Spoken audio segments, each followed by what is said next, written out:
Tired होने से पहले नेता होंगे रिटायर। पार्टी की हार जीत से पहले तय होगा इन नेताओं का भविष्य। नमस्कार, मैं हूं हरीश देवेकर और आप देख रहे हैं न्यूज स्ट्राइक। वोटिंग के बाद अब सबकी नजरें टिकी हैं चुनाव के नतीजों पर। इसमें करीब 12 दिन का वक्त है। प्रदेश का मुकद्दर तो तय हो जाएगा, साथ ही कुछ नेताओं का भविष्य भी तय होगा। ये चुनाव मध्य प्रदेश की सत्ता में बड़े बदलाव लेकर आने वाला है। पार्टी कौन सी राज करेगी ये फिलहाल कहा नहीं जा सकता, लेकिन ये तकरीबन तय है कि सीएम का चेहरा नया होगा। इस एक फैसले के साथ ही बहुत से चेहरे जो सियासी फलक से ओझल हो जाएंगे या फिर किसी नई जिम्मेदारी के साथ नजर आएंगे।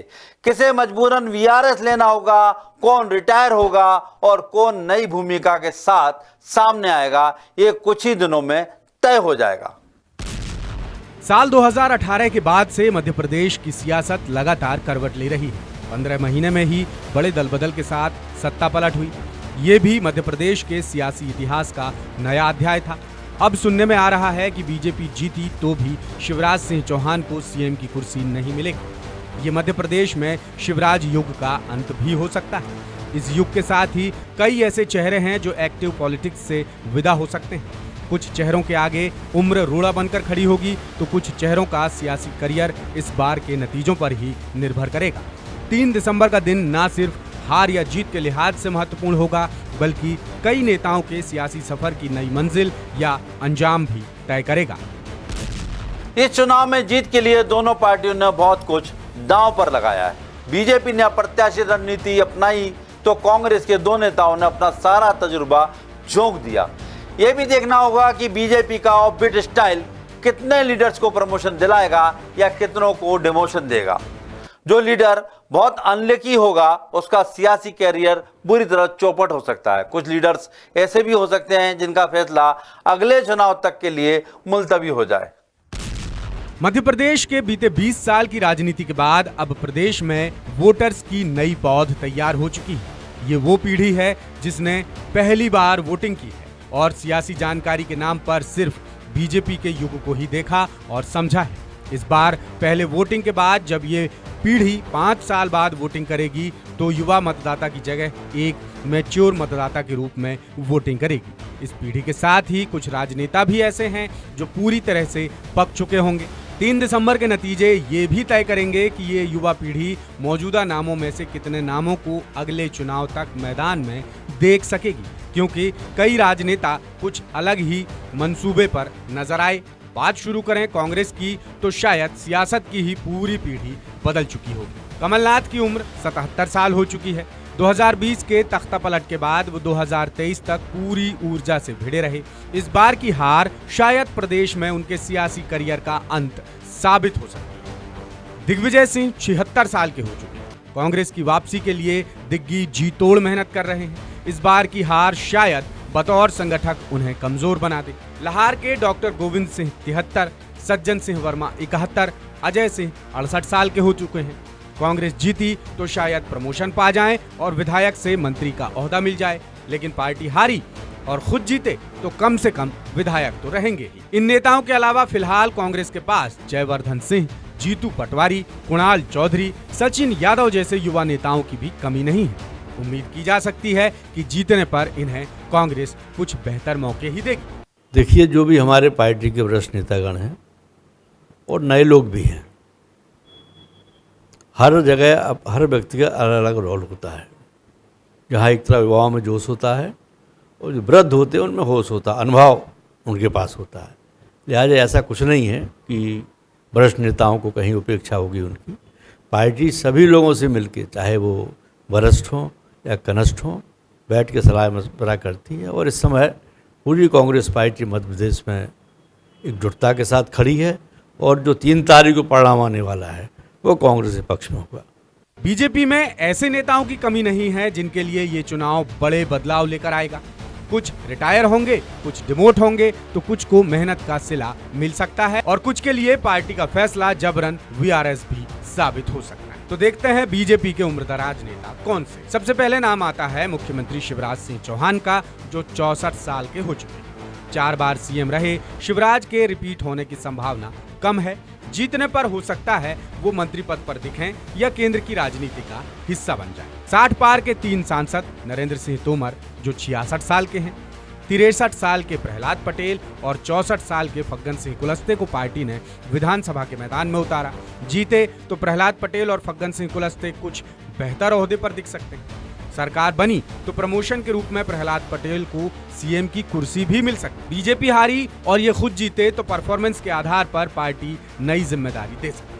बेटे की सीडी वायरल होने के बाद नरेंद्र सिंह तोमर के भविष्य पर बड़ा प्रश्न चिन्ह लग चुका है। 67 साल के कैलाश विजयवर्गीय की जीत न सिर्फ उनका बल्कि उनके बेटे आकाश विजयवर्गीय का भी सियासी भविष्य तय करेगी। गोपाल भार्गव की जीत तय हो सकती है, लेकिन सरकार बनने पर मंत्री पद मिलना इस बार उम्र के चलते मुश्किल हो सकता है और रीति पाठक के लिए ये चुनाव बड़ी चुनौती है। अगर हारी तो महज 46 साल की उम्र में वो मजबूरन वीआरएस लेने पर बाध्य हो सकती है। यानी बीजेपी के हार होती है तो तमाम हारने वाले प्रत्याशियों के लिए ये चुनाव रिटायरमेंट साबित हो सकता है।